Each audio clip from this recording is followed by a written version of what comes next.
Let's turn to Judges chapter 9.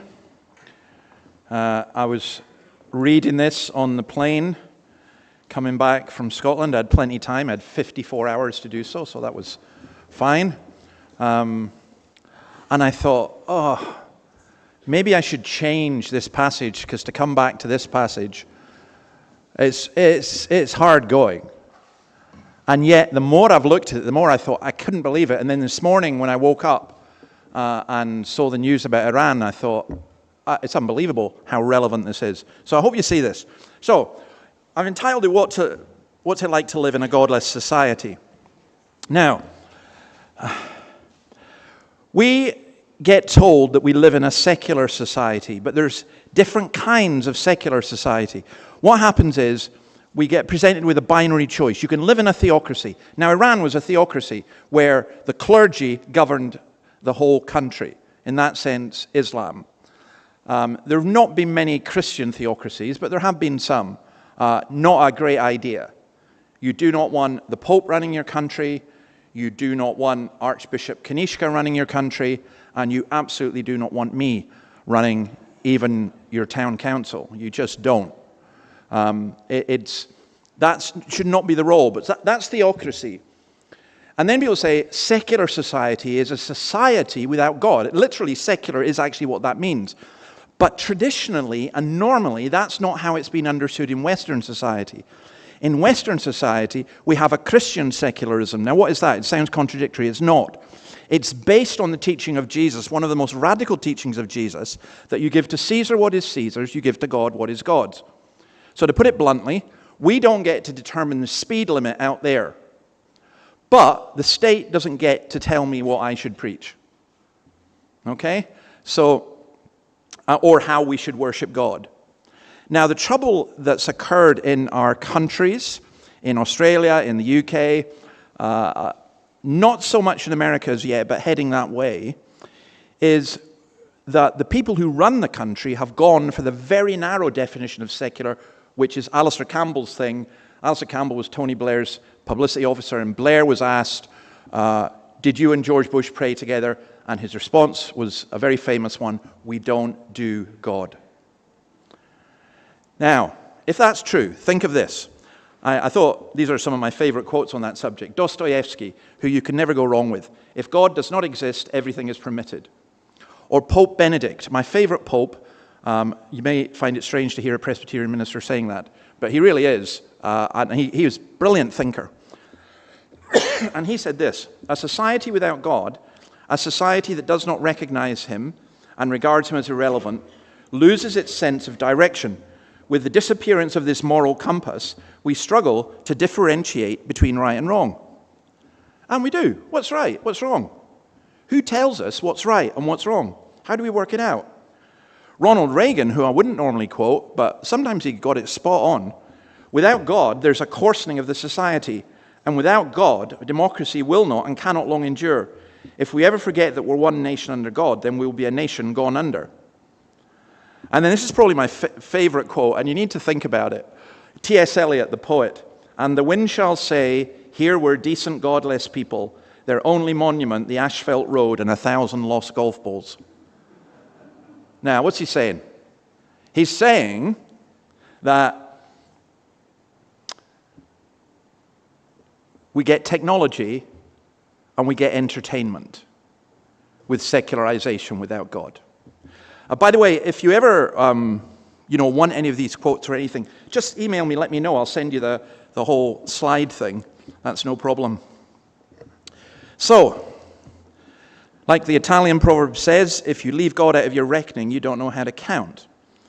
What's interesting in this chapter, in chapter 9, is that God as the covenant Lord is not mentioned at all. The name God is used twice, but it's used in a much more distant sense.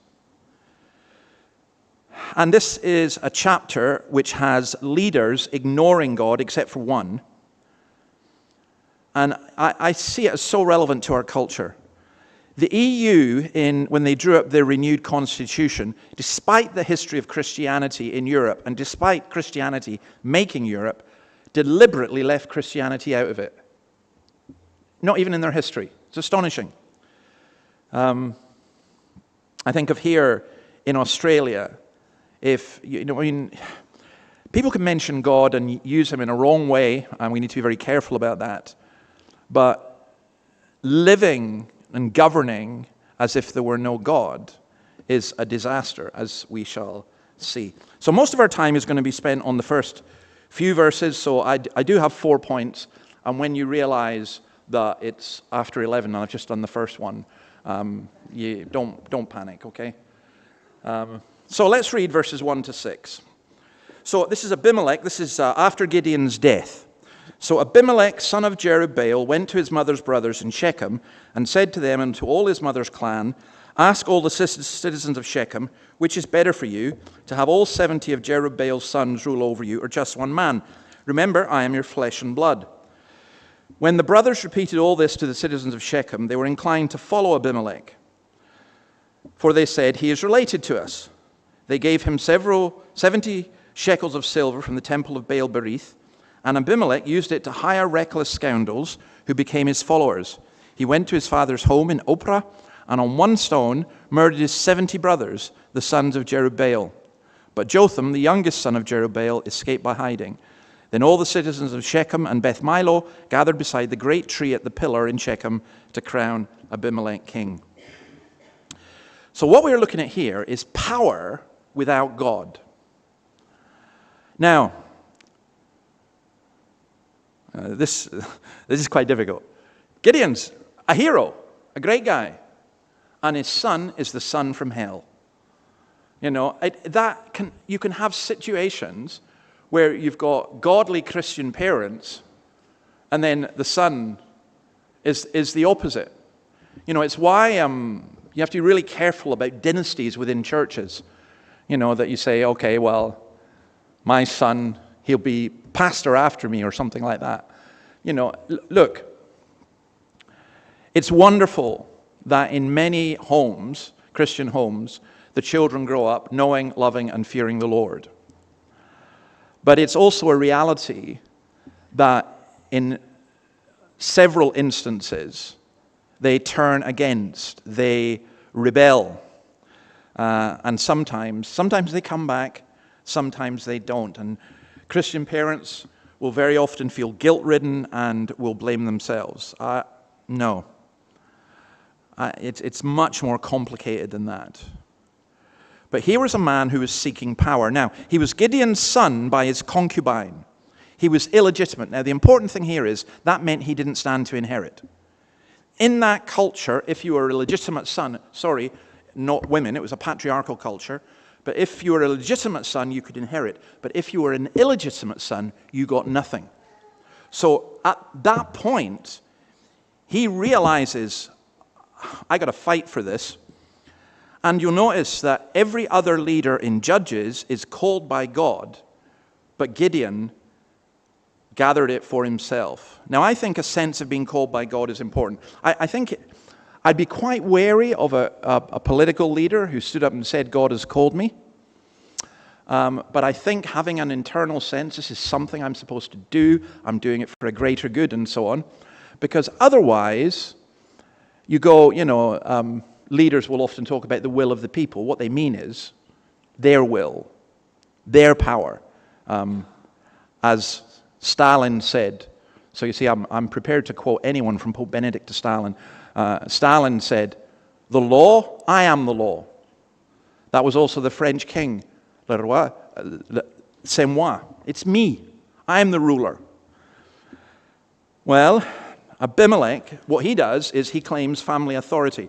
And by the way, how nasty is this guy? He gets his brothers to get him appointed, then he kills them all. He's not one of the good guys. You can work that one out. The place here is also important, Shechem.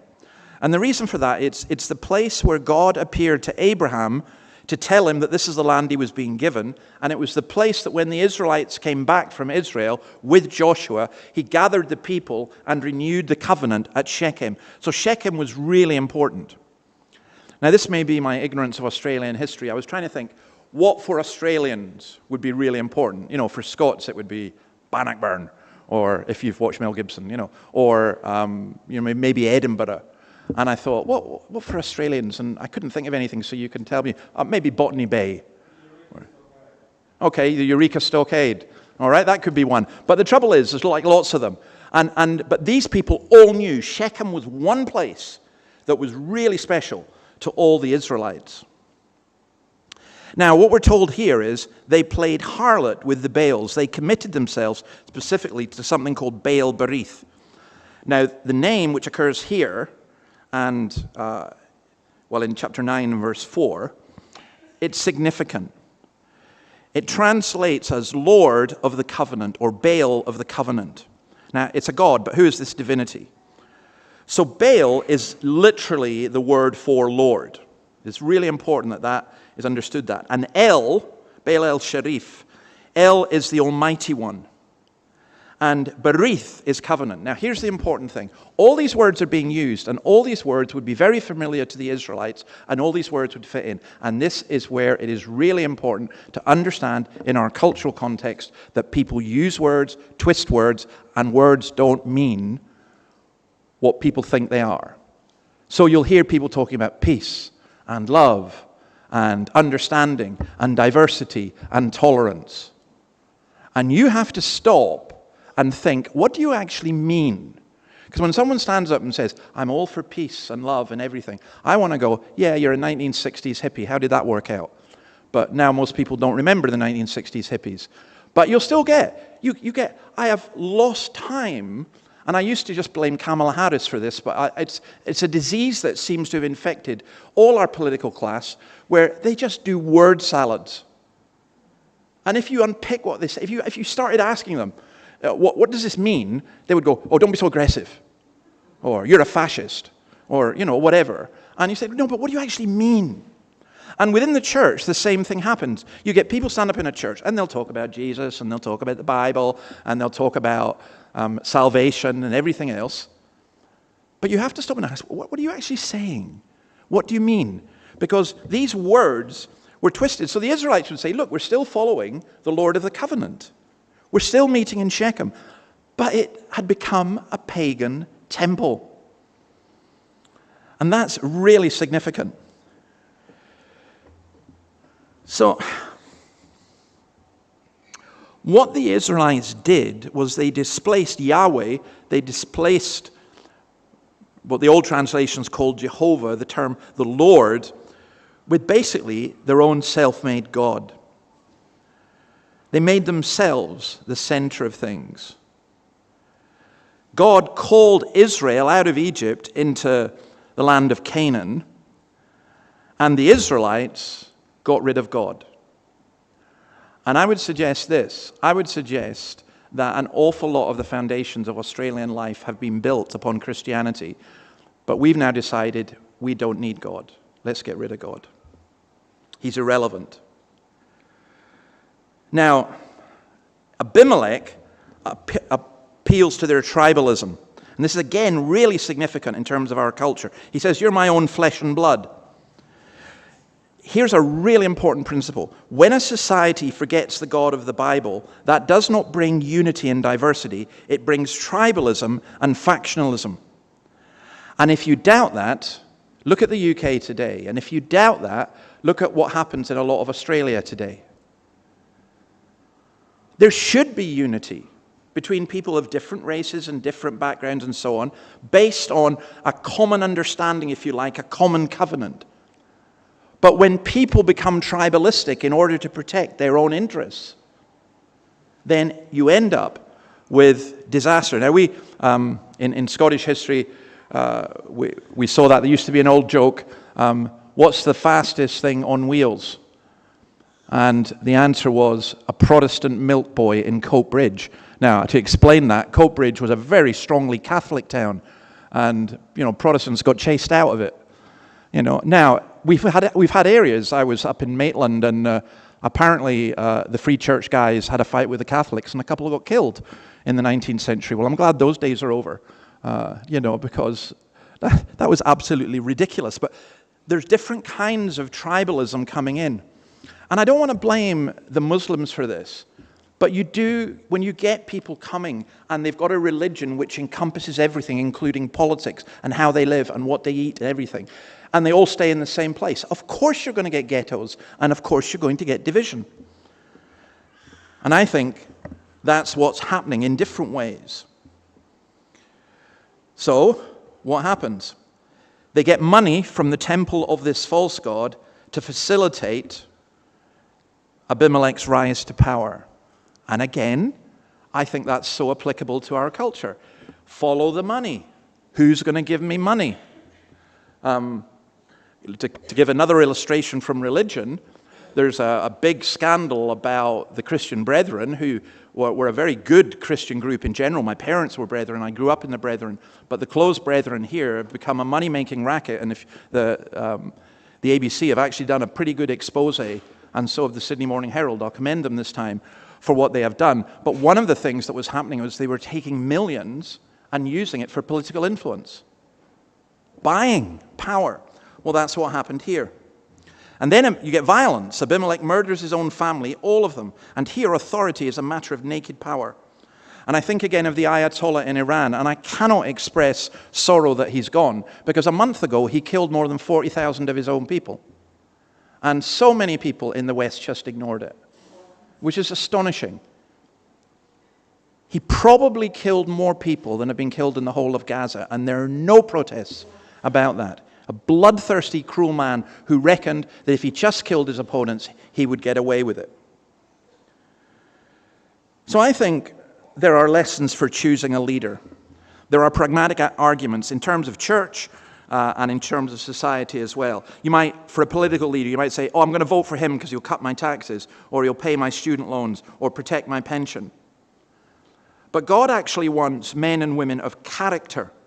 There are lots of Abimelechs today, and I hate to say it, but there are a lot of Abimelechs in the church too.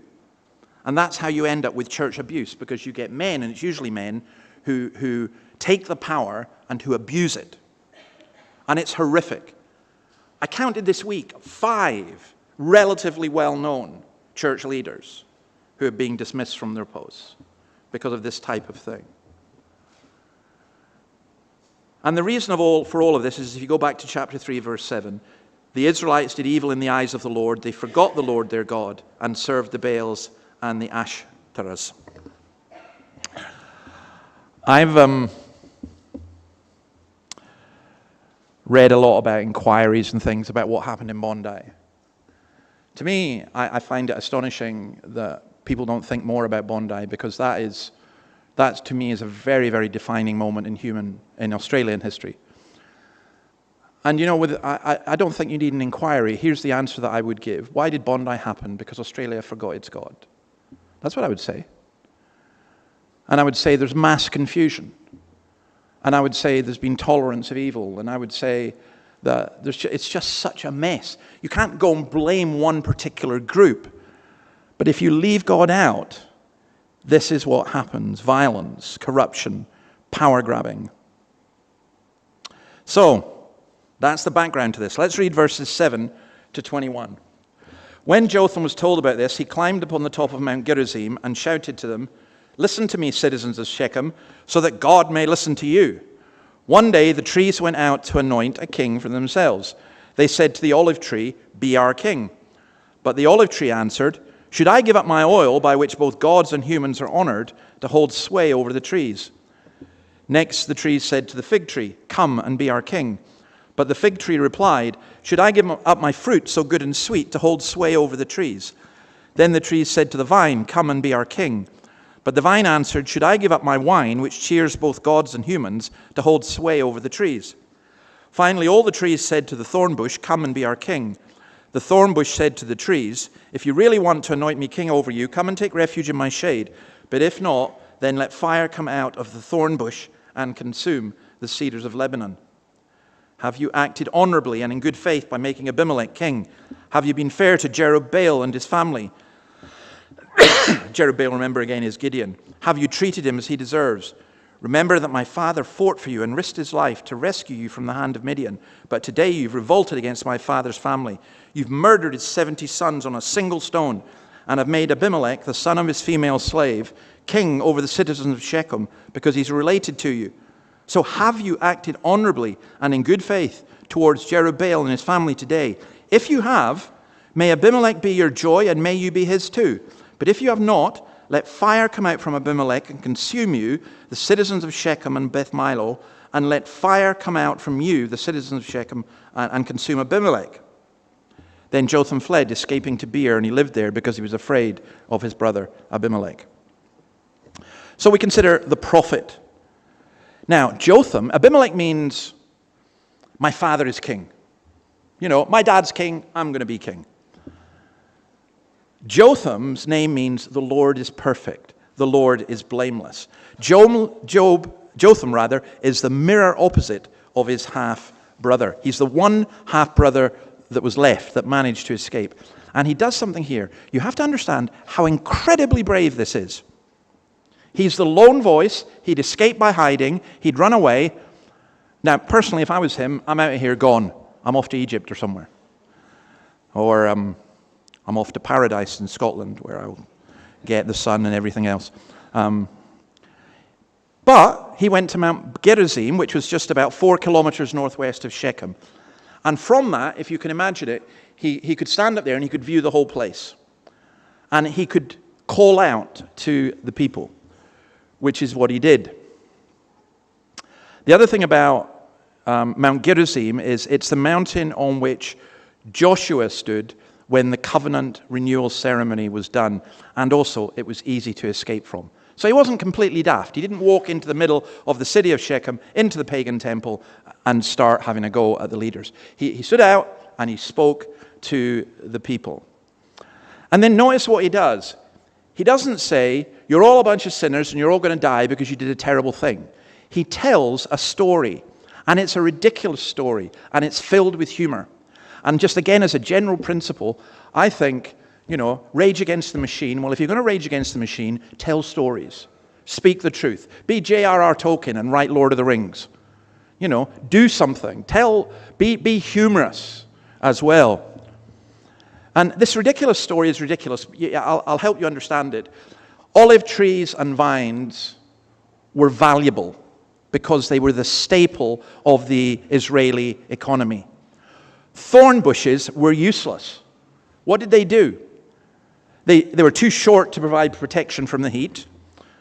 They often caught fire, and they often started bushfires. So in Australia, if you were cleaning the area around your house to protect from bushfires, if there were thorn bushes, burn them up, because they are very combustible and intense heat which spreads to the trees. Now, verse 15, if you look at that, the thorn bush said to the trees, if you really want to anoint me king over you, come and take refuge in my shade. That is bitter sarcasm. He's having a laugh because the thorn bush is that size and the trees are that size. And he's just taking the mickey. He's mocking them. And, again, I do think there's a place for sarcasm and humor, like the prophet Elijah saying to the prophets of Baal, where's your God? Has he gone to the toilet? Has he gone on holiday? Is that his suitcases over there? Is he not going to come and answer you? For me, I think that's absolutely brilliant. And sometimes we have to do that. We have to point out the ridiculous. I think my favorite person for doing this, by the way, is not actually a Christian.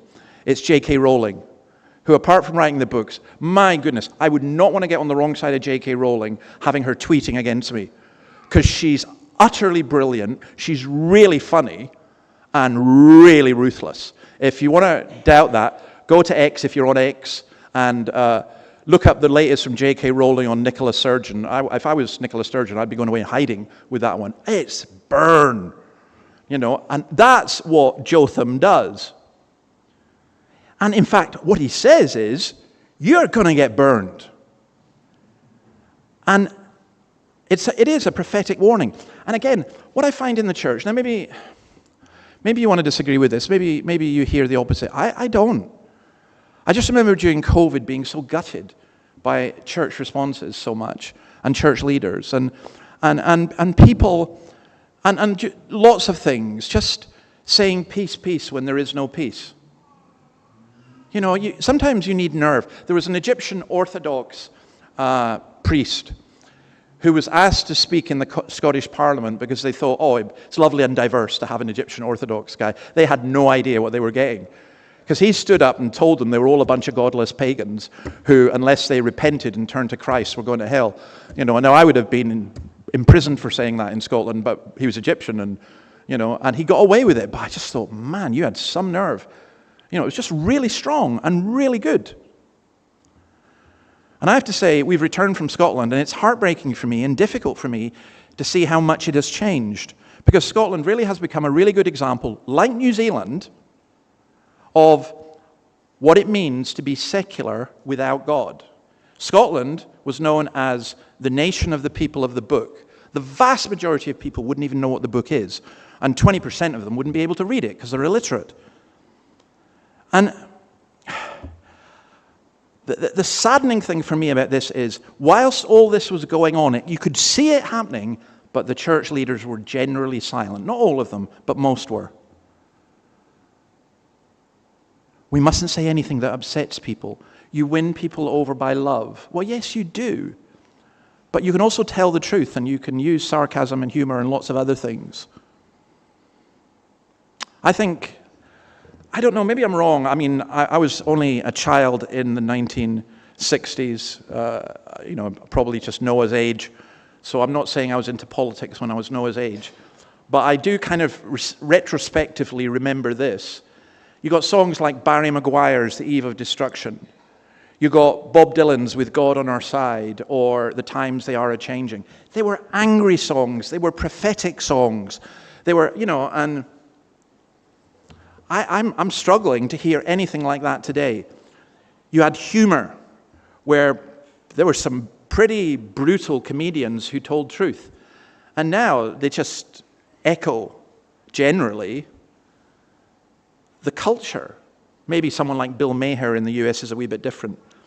But the point about it is this. Here's Jotham saying to the people, you've acted foolishly, but you've also acted unfaithfully. And he gives his message, and then he gets out. And then this happens, verses 22 to 41. After Abimelech had governed Israel 3 years, God stirred up animosity between Abimelech and the citizens of Shechem, so that they acted treacherously against Abimelech.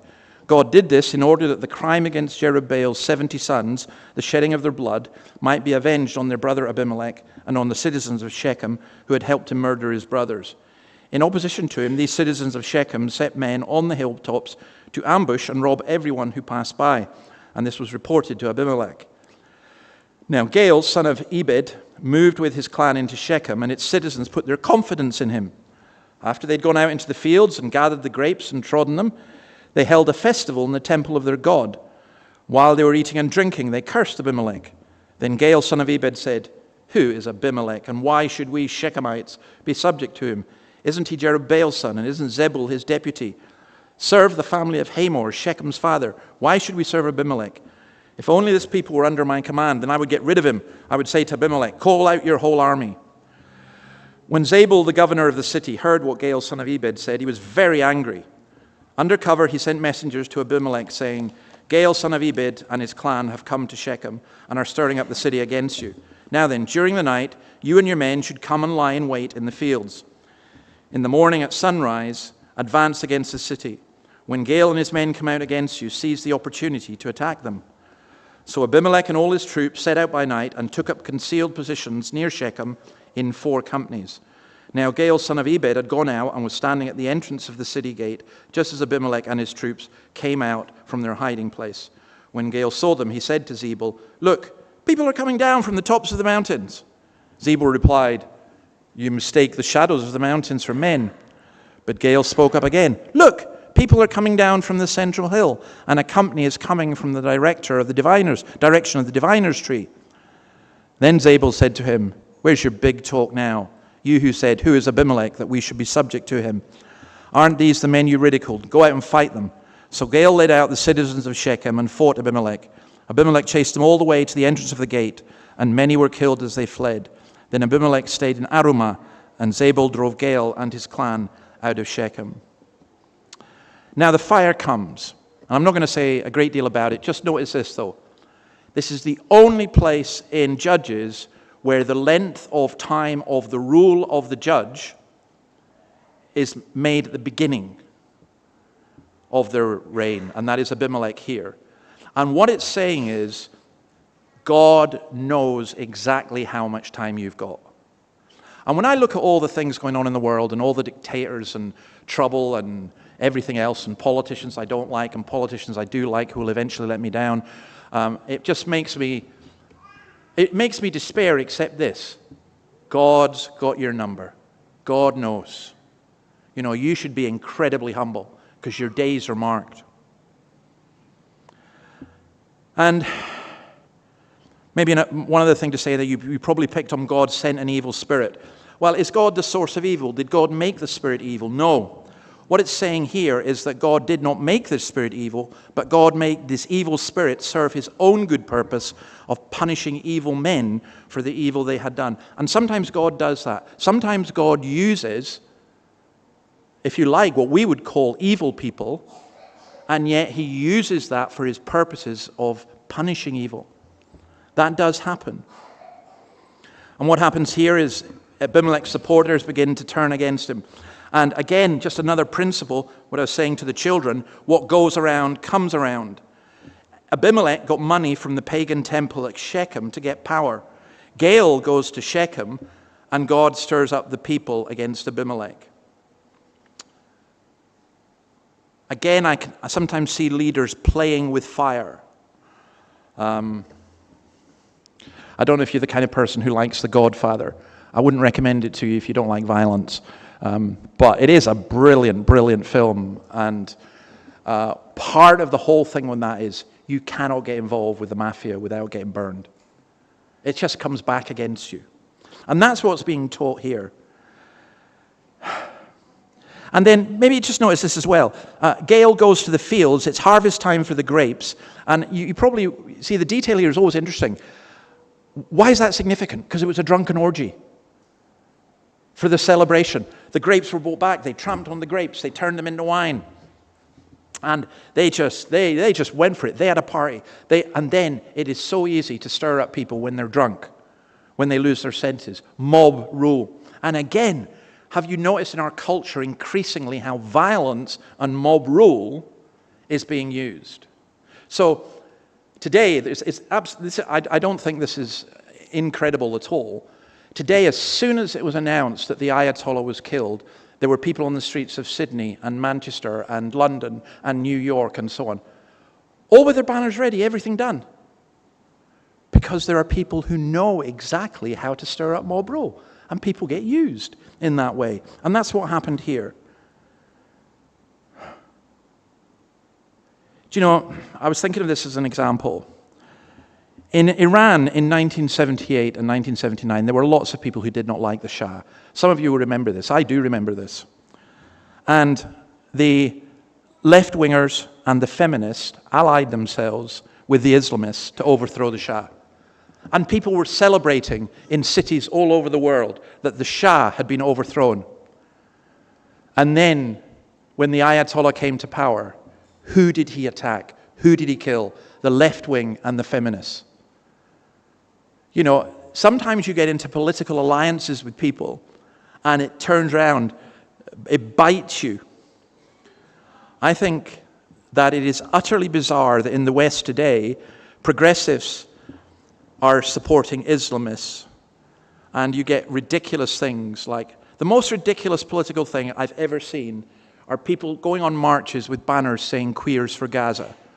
Because if you were queer in Gaza, you'd be thrown off the roof. It doesn't make any sense, but it doesn't matter, because again, that's the principle of confusion. All right, let's come. Abimelech wins the battle, but that's not the end of the game. Let's come to the last bit. Verse 42. The next day, the people of Shechem went out to the fields, and this was reported to Abimelech. So he took his men, divided them into 3 companies, and set an ambush in the fields. When he saw the people coming out of the city, he rose to attack them. Abimelech and the companies with him rushed towards a position at the entrance of the city gate. Then 2 companies attacked those in the fields and struck them down. All that day, Abimelech pressed his attack against the city until he had captured it and killed its people. Then he destroyed the city and scattered salt over it. On hearing this, the citizens in the tower of Shechem went into the stronghold of the temple of El-Berith. When Abimelech heard they assembled there, he and all his men went up to Mount Salmon. He took an axe and cut off some branches, which he lifted to his shoulders. He ordered the men with him, "Quick, do what you've seen me do." So all the men cut branches, followed Abimelech. They piled them against the stronghold and set it on fire with the people still inside. So all the people in the tower of Shechem, about 1,000 men and women, also died. Next, Abimelech went to Thebez and besieged it and captured it. Inside the city, however, was a strong tower, to which all the men and women, all the people of the city had fled. They'd locked themselves in and climbed up on the tower roof. Abimelech went to the tower and attacked it. But as he approached the entrance to the tower to set it on fire, a woman dropped an upper millstone on his head and cracked his skull. Hurriedly, he called to his armor-bearer, "Draw your sword and kill me, so that they can't say a woman killed him." Man, by the way, that is some deep, deep misogyny. When you're dying and all you're concerned about is, don't let it be said a woman killed me. I mean, if you're that misogynistic, you're in real trouble. So his servant ran through him and he died. When the Israelites saw that Abimelech was dead, they went home. Thus God repaid the wickedness that Abimelech had done to his father by murdering his 70 brothers. God also made the people of Shechem pay for all their wickedness. The curse of Jotham, son of Jerubbaal, came on them. The city that rejected God is flattened. Its temple is burned down. And even its land, its chemical warfare, putting salt on the land, destroyed it. Abimelech himself is a very angry man. And this is what tyrants do.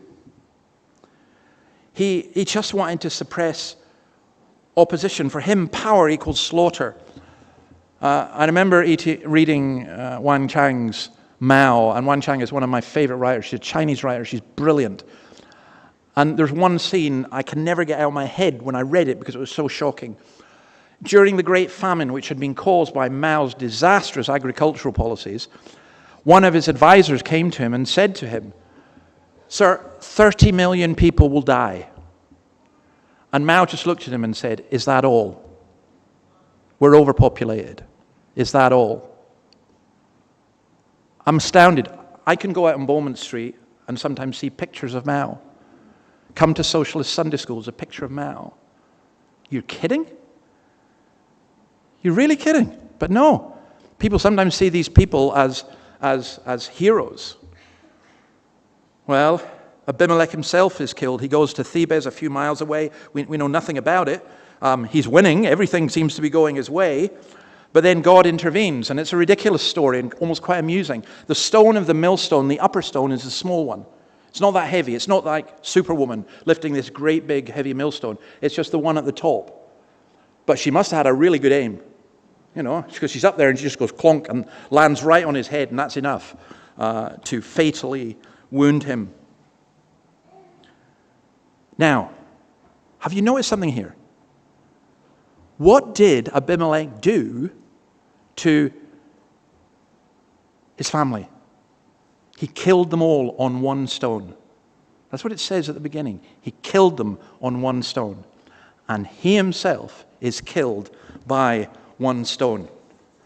That's what I love about this kind of the irony and the details that are in the whole Bible.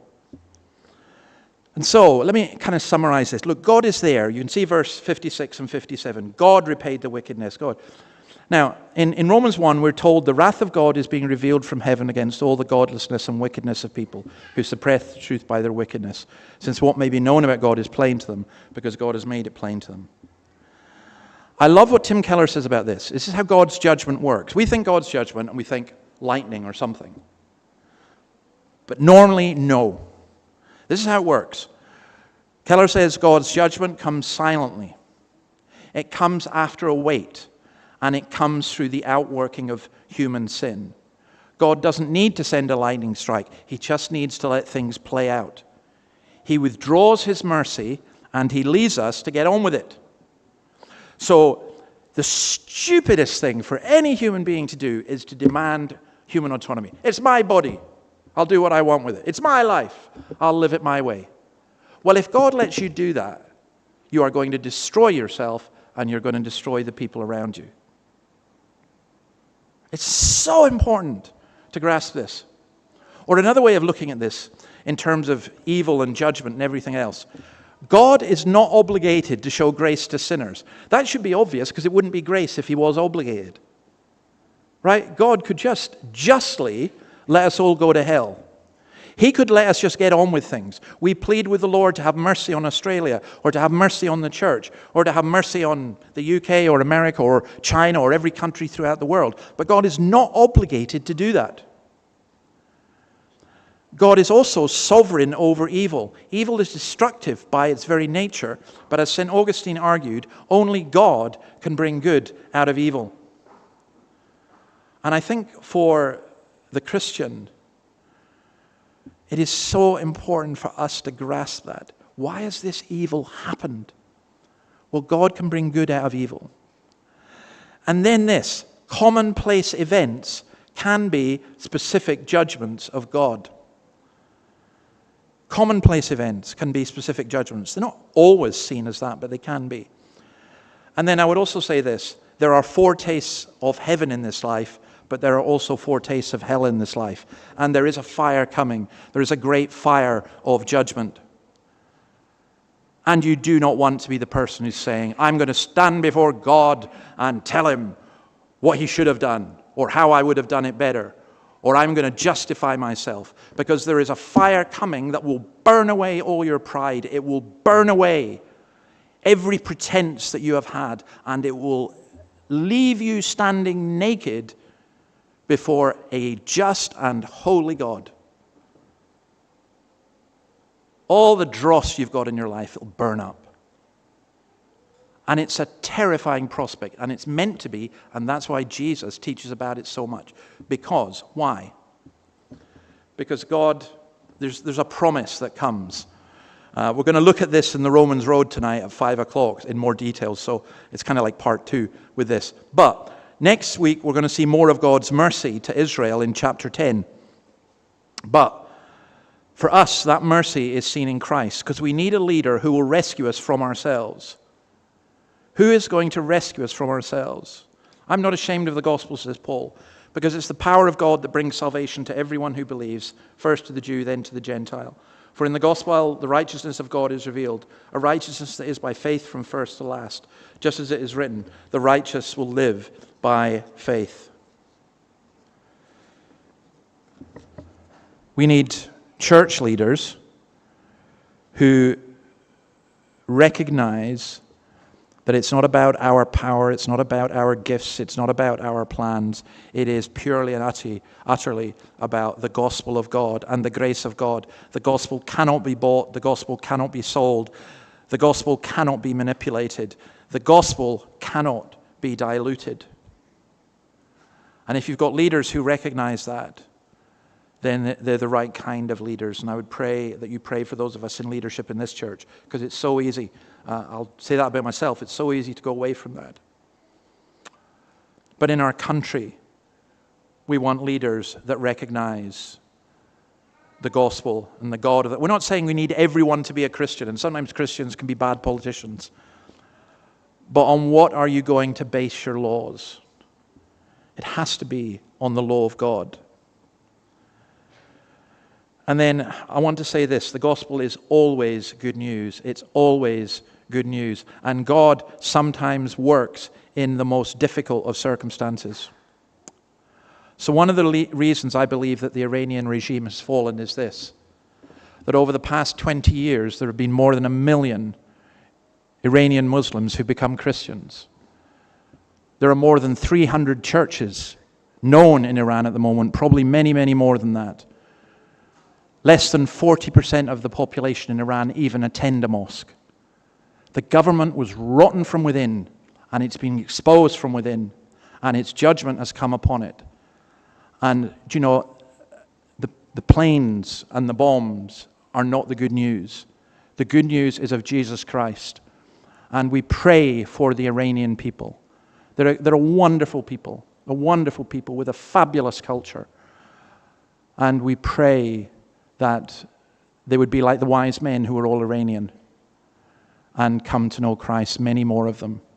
I suspect, this may seem strange, that there's a higher percentage of Iranians who are committed Christians than there are Australians. which is amazing. Don't know if that's true or not, but I suspect it is the case because of what has been happening. And for you and I, it's just simply this. Where's your hope? Where's your hope? You can't put your hope, even if the politicians agree with you and are so amazingly wonderful that they agree with every one of your views, I'm sorry. They're still going to let you down, and you're going to let yourself down. Where's your hope? The only hope we have is in Christ. And you know this, the world has gone round and round and round in circles. And at the end of the day, Christ always wins. I loved what G.K. Chesterton said. Many times it has been said that the church has gone to the dogs, but it's always the dogs who died. Let's pray. Lord, we ask your blessing upon your word, and we do pray for this world of ours where there is so much trouble, especially in Iran, with so much violence. We pray that this war would stop very quickly. We pray that the people of Iran would be freed. We pray it wouldn't extend to other areas. We pray, oh God, that just the whole trouble in Gaza and the West Bank, that all of that would be sorted as well. We don't know, but we do know that you are King and that you are Lord, and we trust you. And we pray that in our own lives, in our own homes and churches, in our own societies, there would be those, you would raise up those who are leaders, who would be humble and who acknowledge you as Lord, and who would seek to serve the people for your glory and not theirs. We ask it in your name. Amen.